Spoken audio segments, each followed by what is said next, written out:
Hello बच्चों, type number 4 में chapter number 2 के हम क्या पढ़ेंगे कि बेटा ये जो टाइप नंबर 4 है ये बहुत ज़्यादा इम्पोर्टेंट टाइप है। चैप्टर 2 का जो सबसे इम्पोर्टेंट टाइप है वो चैप्टर नंबर 4, वो टाइप नंबर 4 ही है चैप्टर 2 में। तो इसलिए बड़े ध्यान से देखिए इसे, ठीक है बेटा। इसमें क्या करना है, आपको दो फॉर्मूले याद करने हैं। अगर A X square plus B X plus C हमारी द्विघातीय समीकरण है, द्विघातीय बहुपद है। अगर मैं इसे इक्वल टू 0 लिखूंगा तो ये बन जाएगा हमारा समीकरण। अगर इक्वल टू 0 नहीं लिखता हूं तो ये बन गया मेरा बहुपद। ये मेरा एक बहुपद है A X square plus B X plus सी।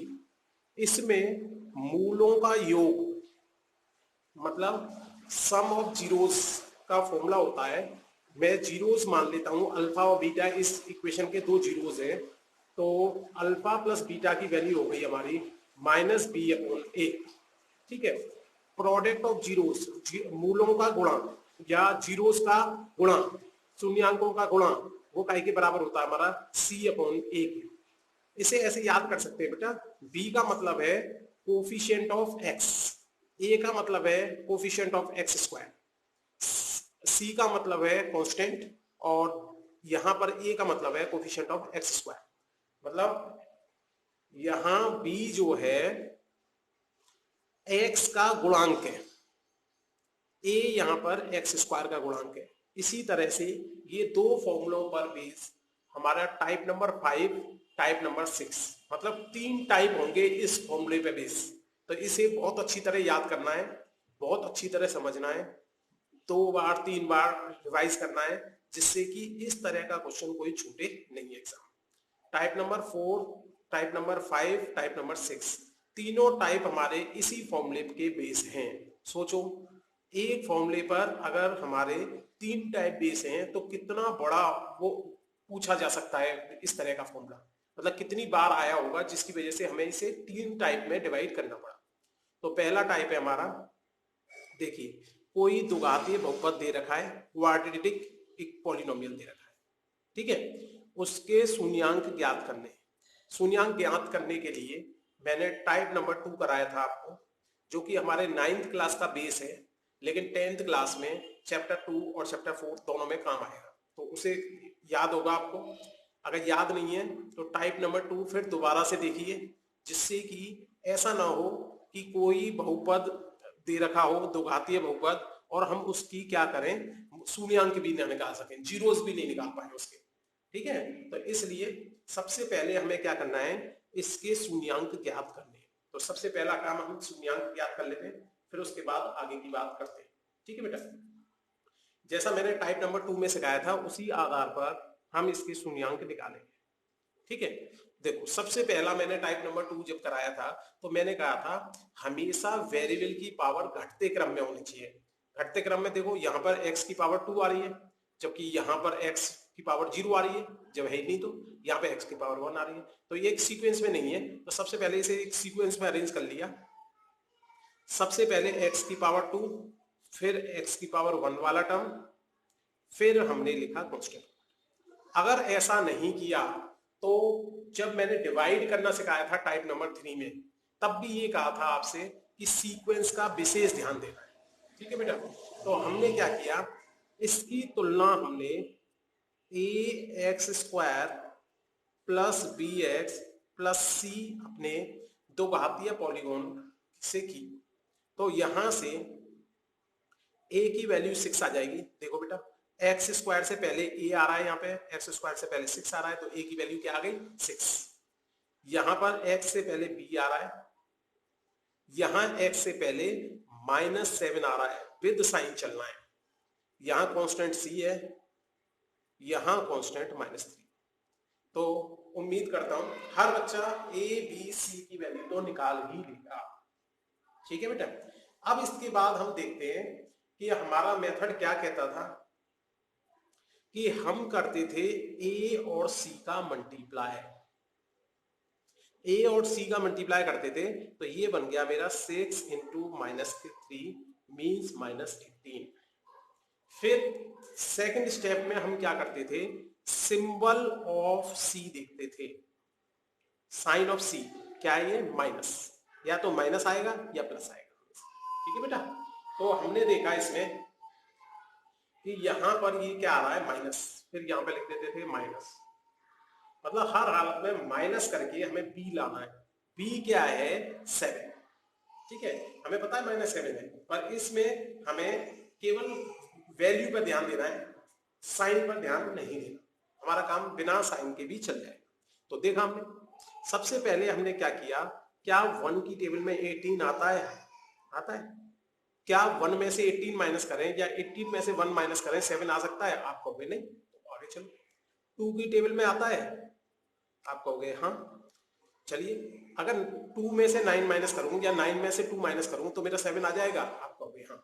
ठीक है, चलिए, तो अब इसके बाद इसको लिख देते हैं, माइनस का साइन जो भी है वही लिखना है। 7 को मैंने लिखा 9 माइनस 2, ये x चल रहा था। ये बेटा बहुत सिंपल तरीके से मैंने किया है। ठीक है, अब देखो बाहर ब्रैकेट के बाहर यदि माइनस साइन आ रहा है तो अंदर के सारे साइन बदल जाते हैं, चेंज हो जाते हैं।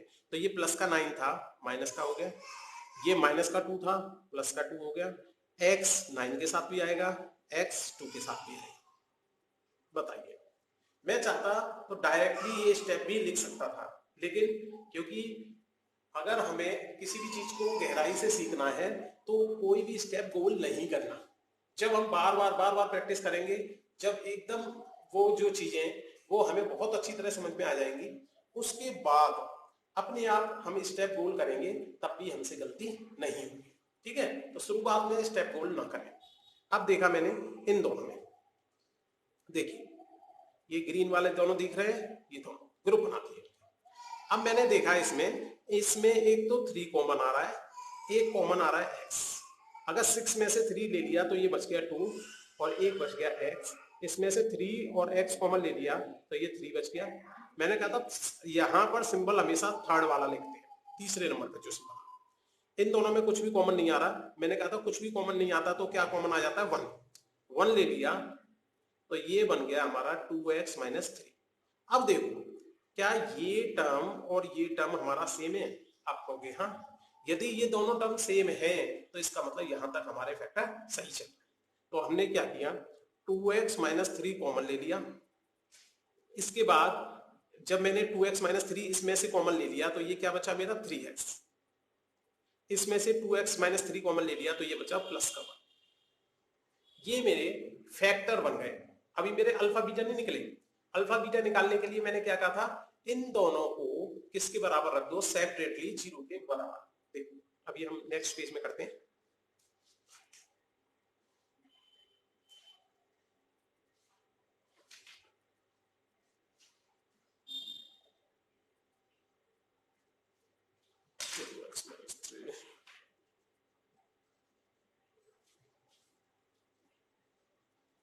देख लिए, मैंने ये उतार भी लिया पीछे से, 2x माइनस 3 और 3x प्लस 1।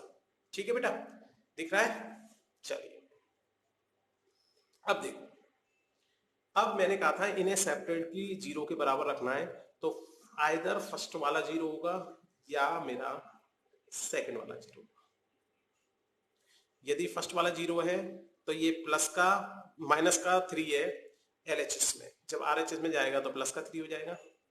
क्योंकि जब भी LHS से RHS किसी को चेंज करते हैं, प्लस वाला जो है माइनस हो जाता है, माइनस वाला प्लस हो जाता है, मल्टीप्लाई वाला डिवाइड हो जाता है और डिवाइड वाला मल्टीप्लाई। ये नियम याद करना है। अब देखो ये +1 है, ये LHS में +1 है तो राइट में जाएगा तो माइनस का 1 बन जाएगा। 2 के साथ मल्टीप्लाई हो रहा है तो ये बन जाएगा डिवाइड। ये 3 के साथ मल्टीप्लाई हो रहा है तो ये बन जाएगा डिवाइड। तो हमारी x की 2 वैल्यूज आ गई। इसमें से देखिए x की वैल्यू आ गई -1/3, तो ये तो बन गया हमारा बीटा। तो बीटा की वैल्यू आ गई -1/3 और अल्फा की वैल्यू आ गई मेरी 3/2। ठीक है बेटा, यहां तक। अब देखिए, अब हमने क्या किया, मूलों का योग, फॉर्मूले को वेरीफाई करना है हमें। मूलों का योग मतलब सम ऑफ जीरोस। तो इसको बोलते थे हम मूलों का योग। ध्यान रखना, मूल को हम क्या बोलते थे? शून्यांक। तो शून्यांक का योग भी बोल सकते हैं। ये होता था हमारा अल्फा प्लस बीटा, और वो भी किसके बराबर होता था? माइनस बी अपॉन ए। अब इस फॉर्मूले को मुझे वेरीफाई करना। सबसे पहले मैंने इस फॉर्मूले में क्या किया बेटा? एलएचएस लिया। एलएचएस में आ रहा है मेरा अल्फा प्लस बीटा। अल्फा की वैल्यू मेरी आई थी 3/2, बीटा की वैल्यू आई है मेरी माइनस का 1/3। ठीक है बेटा यहाँ तक। अब मैंने देखा ये 3/2, ये प्लस और माइनस बन गया मेरा माइनस। अब देखो, भिन्न वाले प्लस माइनस यदि किसी बच्चे को नहीं आते तो वो कमेंट करे, तो मैं उसके लिए एक छोटी सी वीडियो और बना दूंगा भिन्न वाले प्लस माइनस करने की। किसी भी तरह का भिन्न वाला प्लस माइनस हो तो उसे करने का तरीका बता दूंगा मैं। ठीक है, यदि आते हैं फिर तो कोई बात ही नहीं है वीडियो की। चलिए देखिए मैं कैसे करता हूँ वो देख लीजिए। मैं क्या करता हूँ बेटा, नीचे वाले का नीचे वाले से मल्टीप्लाई कर देता हूँ, 3 2 जा 6। फिर मैं क्रॉस मल्टीप्लाई कर देता हूँ, कैंची गुणा, 3 का 3 से मल्टीप्लाई किया 9, इधर जो सिंबल है वही ले लेता हूँ, कभी प्लस होगा कभी माइनस, तो ये 2 बन गया। इससे मेरा कभी भी आंसर गलत नहीं आता। 9 में से 2 गया तो 7/6, मतलब एलएचएस मेरा कितना आ गया बेटा? 7/6। ठीक है बेटा, यहां तक बात समझ में आ गई होगी। अब देखिए, अब मैंने आरएचएस लिया अपना।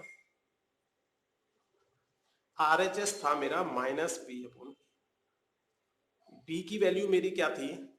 एक मिनट चेक कर लेता हूं मैं। बी की वैल्यू थी मेरी -7, ए की वैल्यू क्या थी मेरी 6, माइनस का साइन ये फॉर्मूले में पहले से ही लग रहा है। आपको पता है माइनस और माइनस क्या हो जाता है? प्लस। तो क्या एलएचएस और आरएचएस सेम आ रहा है? आप कहोगे एलएचएस आरएचएस के बराबर आ रहा है, तो मतलब हेंस वेरीफाई। एक फॉर्मूला हमारा वेरीफाई हो गया, वो भी कौन सा वाला? सम ऑफ जीरोस वाला, शून्यांकों का योग। ध्यान रखें, मूल बोले, शून्यांक बोले, जीरोस बोले या रूट्स बोले, ये शब्द जो है दो हिंदी के शब्द हैं, दो इंग्लिश, मतलब चारों का एक ही है। ठीक है यहां तक। अब दूसरा फॉर्मूला वेरीफाई करते हैं बेटा।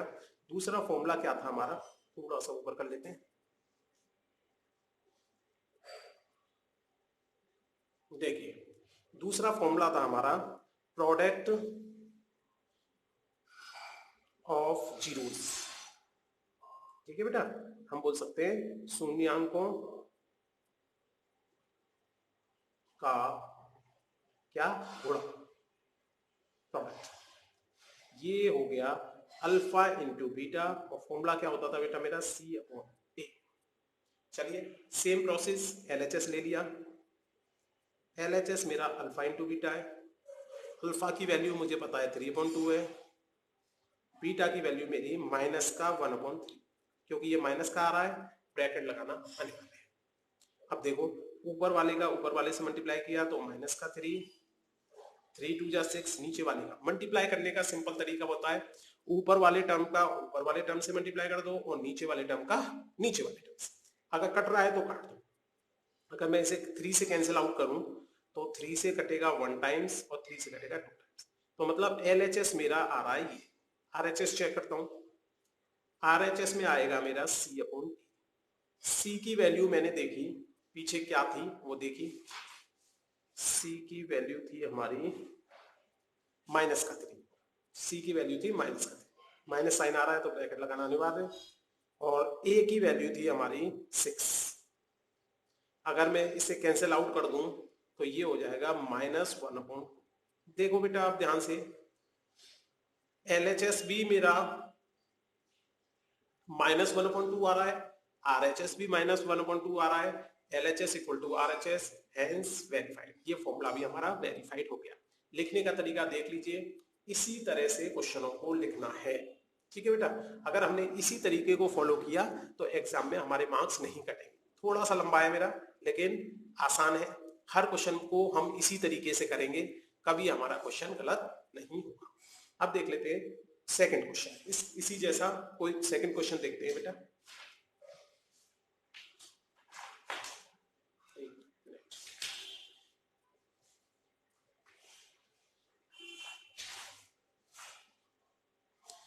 देखिए बेटा, अगर सेकंड क्वेश्चन को देखें तो उसने क्या किया, इसी टाइप का है, केवल इक्वेशन में उसने क्या किया, सी गायब कर दिया।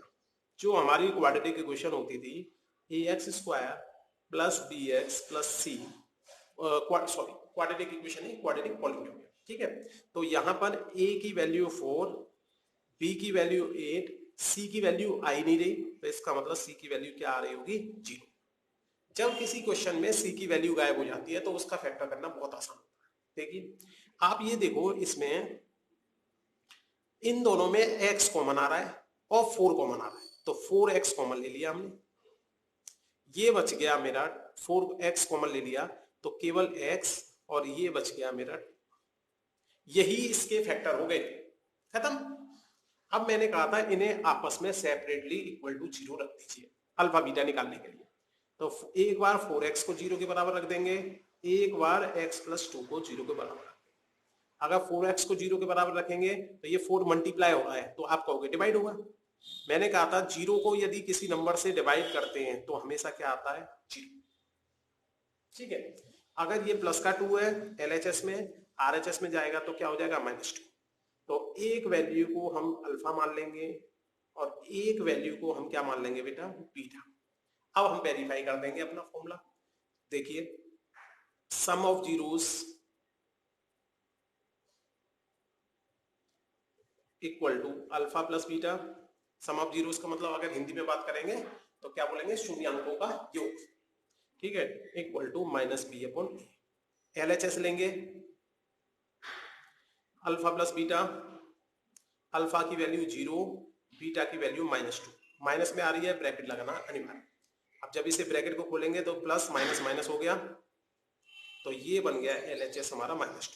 RHS चेक किया हमने, RHS देखा हमने -b/a आ रहा है फॉर्मूले में, माइनस b की वैल्यू यहाँ पे 8 आ रही है, a की वैल्यू यहाँ पर 4 आ रही है। जब इसे काटा तब भी ये क्या आ गया, -2। देखिए फिर उसी के बाद लिख देंगे कि भाई क्योंकि हमारा LHS RHS के बराबर आ रहा है, हेंस फॉर्मूला वेरीफाइड। समझ में आ गया होगा सम ऑफ जीरोस। इसी जगह पर मैं प्रोडक्ट ऑफ जीरोस भी कर देता हूं, प्रोडक्ट ऑफ जीरोस, ठीक है। प्रोडक्ट ऑफ जीरोस का फॉर्मूला होता था alpha into beta equal to c/a। तो LHS लिया मैंने इसमें, अल्फा इंटू बीटा, अल्फा की वैल्यू मेरी कितनी है, 0, बीटा की वैल्यू -2, माइनस में है, ब्रैकेट लगाना अनिवार्य है। जब 0 से इसका मल्टीप्लाई किया तो ये बन गया हमारा 0। तो LHS मेरा कितना आ गया बेटा, 0। देखते हैं RHS का क्या हाल होगा, c/a। c की वैल्यू 0, a की वैल्यू 4। मैंने कहा था 0 को किसी से डिवाइड करते हैं तो क्या आता है, 0। तो RHS भी हमारा कितना आ गया, 0। लिख देंगे LHS RHS के बराबर है, हेंस वेरीफाइड। समझ में आ गया होगा। क्वेश्चन नंबर 3 देखिए, जब हमारा b वाला टर्म गायब हो,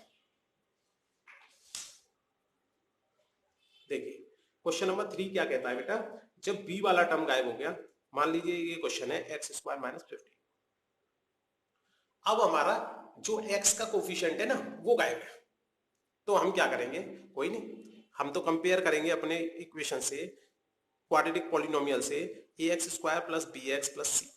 a की वैल्यू मेरी 1 आ जाएगी, b की वैल्यू, x का कोफिशिएंट नहीं है, बहुत से बच्चे b की वैल्यू 15 लिख देते, 15 नहीं होगी बेटा, 15 इसलिए नहीं होगी, b की वैल्यू वह लेनी है जो x का गुणांक हो, x है ही नहीं तो x का गुणांक क्या माना जाएगा, 0, कांस्टेंट आ रहा है इसमें, तो c की वैल्यू क्या मानी जाएगी, 15। इसमें गलती नहीं करते। इसके फैक्टर करने के लिए मैंने जब टाइप नंबर 2 कराया था तो बहुत आसान तरीका बताया था। तो हम क्या करते हैं, x², ये जो भी नंबर है इसे रूट के अंदर लिखो और स्क्वायर लगा। अगर ये परफेक्ट स्क्वायर नंबर होता तो फिर लिख देते, जैसे मान लो 16 होता तो हम लिख देते 4 का स्क्वायर, 81 होता 9 का स्क्वायर, मान लीजिए 100 होता 10 का स्क्वायर। अब परफेक्ट स्क्वायर नंबर नहीं है तो रूट लगा के स्क्वायर लगा दो। अब इसके बाद इसमें बेटा हम अपना फॉर्मूला लगा सकते हैं, a² - b²। हर बच्चे को याद है, ये सबसे सिंपल फॉर्मूला है, a + b bracket a - b। अगर इसे ध्यान से देखें तो इस फॉर्मूले में a की वैल्यू x और b की वैल्यू √15 लगा दिया। तो सबसे पहले a, फिर प्लस बी ब्रैकेट ए माइनस बी, फॉर्मूला लगा दिया हमने। ये हमारे क्या तैयार हो गए, फैक्टर तैयार। इन दोनों केस में जब कभी भी बी जीरो हो, मतलब एक्स वाला कोफिशिएंट नहीं हो, तो भी आसान होता है, और जब कभी भी कांस्टेंट टर्म ना हो तो बहुत ही आसान होता है। ठीक है, और ऐसा कभी हो नहीं सकता कि ए ना आए। अगर ए नहीं आया तो फिर वो हमारी दो घातीय बहुपद नहीं होगा, तो क्वाड्रेटिक पॉलिनोमियल नहीं होगा। ठीक है, तो इसलिए ये मत सोच लेना कि फिर भाई ऐसा केस क्यों नहीं बताया सर ने कि जिसमें ए जीरो आए। तो अब देखा हमने, इनको सेपरेटली जीरो के बराबर रख देते हैं, जिससे हमारे क्या निकल जाए, जीरो।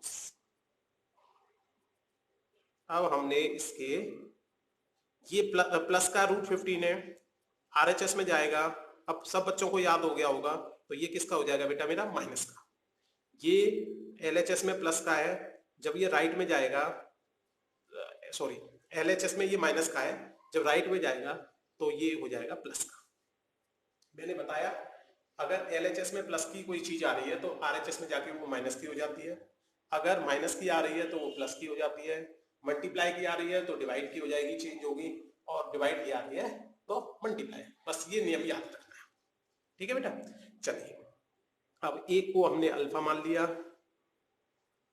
और एक को मैंने मान लिया बीटा। अब वेरीफाई कर देते हैं। ठीक है बेटा, चलो इसी में कर देंगे। तो सबसे पहले था हमारा सम ऑफ जीरोस, मूलों का योग, alpha plus beta that is minus B upon A. दोनों फॉर्मूले लिख लेता हूं मैं। प्रोडक्ट ऑफ जीरोस, मूलों का योग या शून्यांकों का गुणा, ये किसके बराबर होता था, सी अपॉन ए। सॉरी अभी इसमें मैंने वो नहीं लिखा, एक बार ये और लिखो, alpha into beta equal to C. इससे फिर एलएचएस आरएचएस लेने में आसानी है। ठीक है, एलएचएस लिया मैंने, एलएचएस आ गया मेरा अल्फा प्लस बीटा। देखो जरा, अल्फा की वैल्यू बेटा माइनस में आ रही है, ब्रैकेट लगाना अनिवार्य। जब कभी भी माइनस में आ रही है तो सिंगल टर्म भी है, एक भी टर्म है तब भी माइनस, दो या दो से ज्यादा टर्म है तो प्लस या माइनस दोनों में ब्रैकेट लगाना। Plus root 15। अब देखो दोनों सेम चीजें हैं, एक प्लस की है एक माइनस की है, तो क्या आ जाएगा, जीरो। अब जरा इधर देखो, अब हमने लिया RHS, minus B upon a formula होता है हमारा, माइनस बी की वैल्यू इस केस में जीरो आ रही है, और जबकि ए की वैल्यू हमारी इस केस में क्या आ रही है, 1। मैंने कहा था जीरो को किसी नंबर से डिवाइड करते हैं तो क्या आता है, जीरो। तो एलएचएस भी जीरो, आरएचएस भी जीरो, दोनों बराबर, हेंस वेरीफाइड। ये फॉर्मूला हमारा वेरीफाई हो गया। अब जरा इस वाले फॉर्मूले को देखिए, एलएचएस लिया हमने अल्फा इंटू बीटा, अल्फा की वैल्यू मेरी, अल्फा की वैल्यू माइनस का 15 रूट 15, ब्रैकेट लगाना अनिवार्य, बीटा की वैल्यू रूट 15। अगर इन दोनों को मल्टीप्लाई करेंगे, माइनस और प्लस का मल्टीप्लाई करते हैं तो माइनस, रूट 15 और रूट 15 का मल्टीप्लाई करेंगे तो 15। मैंने तुम्हें बहुत बार बता चुका है, जब भी मैं रूट 3 का रूट 3 से मल्टीप्लाई करता हूं तो बेटा क्या आ जाता है, 3। ऐसे ही रूट 15 और रूट 15 का मल्टीप्लाई करूंगा तो मेरा क्या आ जाएगा, 15। आरएचएस चेक करते हैं। आरएचएस का फॉर्मूला होता था बेटा मेरा सी अपॉन ए, सी की वैल्यू मेरी माइनस 15 है, ए की वैल्यू मेरी 1 है। देखो क्या आरएचएस और एलएचएस सेम आ रहे हैं, एलएचएस मेरा आ रहा है माइनस 15, आरएचएस आ रहा है माइनस 15 अपॉन 1। माइनस 15 अपॉन 1 भी किसके बराबर होता है, माइनस 15। यदि किसी नंबर को 1 से डिवाइड करेंगे तब भी वो सेम आंसर आ जाता है, तो इसलिए ये एलएचएस आरएचएस के बराबर हो गए, हेंस वेरीफाइड। खत्म, समझ में आ गया। अब लिखिए आज का होमवर्क। आज का होमवर्क, यस, नोट वो स्क्रीनशॉट ले लीजिए बेटा। मात्र 4 क्वेश्चन है, ठीक है। पहले आपको जो मैंने टाइप कराया है इसको दोबारा से रिवीजन करना है, उसके बाद ये क्वेश्चन आपको करने हैं, ठीक है। सेम पहले जीरोज निकालने हैं, मतलब पहले शून्यांक ज्ञात करने हैं, फिर उनकी सत्यता ज्ञात करनी है, किसकी, गुणांकों के बीच और शून्यांकों के बीच जो संबंध था, संबंध क्या था, फिर दोबारा देख लीजिए। अल्फा प्लस बीटा हमारा माइनस बी अपॉन ए के बराबर था, अल्फा इंटू बीटा हमारा c अपॉन a के बराबर था। सभी बच्चों ने नोट कर लिए होंगे, स्पष्ट दिख रहे होंगे। Okay, thank you.